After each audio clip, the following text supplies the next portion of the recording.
You know, I would do this assignment in this class, but there's too many people talking, so I'm gonna do this at home.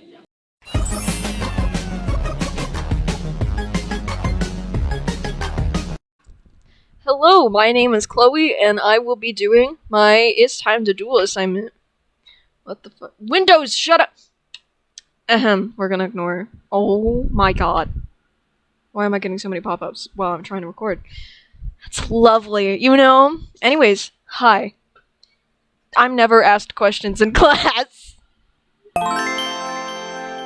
Genghis Khan, who was in power from 1206 until his death in 1227, was the founder and first Khagan of the Mongol Empire, which later became the largest continuous land empire in history. Having spent the majority of his life uniting the Mongol tribes, he launched a series of military campaigns that conquered large parts of China and Central Asia.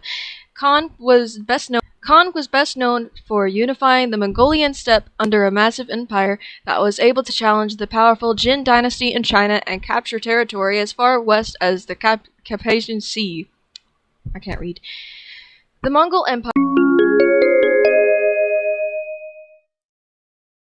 During the Song dynasty, which lasted from 960 to 1276, technology was highly advanced in fields as diverse as agriculture, ironworking, and printing. The population grew rapidly during this time, and more people lived in cities. Notable advances in civil engineering, nautics, and metallurgy, I don't know how to say that word, were made in Song China, as well as the introduction of the windmill to China during the 13th century.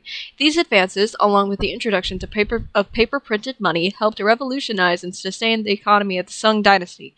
The Sung dynasty is particularly noted for the great artistic achievements that encouraged and, in part, subsidized.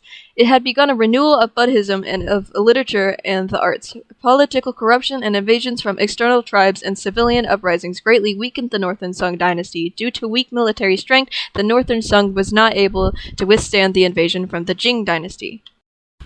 Didn't think I'd make it all the way to 3. Accompanied by his father, Niccolo?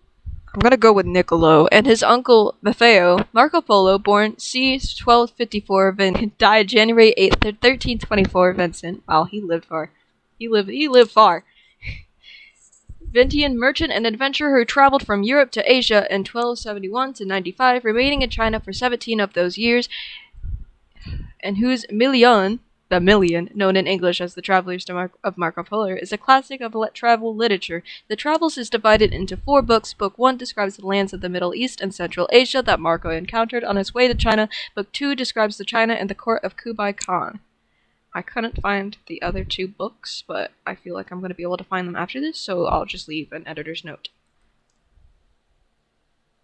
I said I'll leave an editor's note! I'm using the wrong mouse.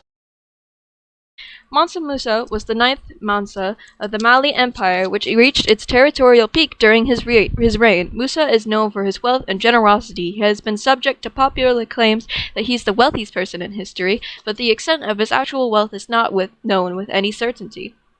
Mansa Musa inherited a kingdom that was already wealthy, but his work in expanding trade made Mali the wealthiest kingdom in Africa. His riches came from the mining significant salt and gold deposits in the Mali kingdom. Elephant ivory was another major source of wealth. We're on the last one. The Black Death, or the bubonic plague, killed more than 25 million people in the 14th century Europe.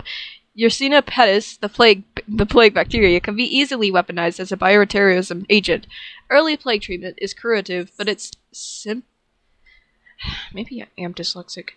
Symptomatology, we're gonna act like I didn't struggle to say that, can be non-specific. Modern outbreaks still regularly occur. It lasted from 1346 to 1353. It is the most fatal pandemic recorded in human history, causing the amount of deaths to peak in Europe from 1347 to 1351. I'm sorry these last 2 were short. I'm tired.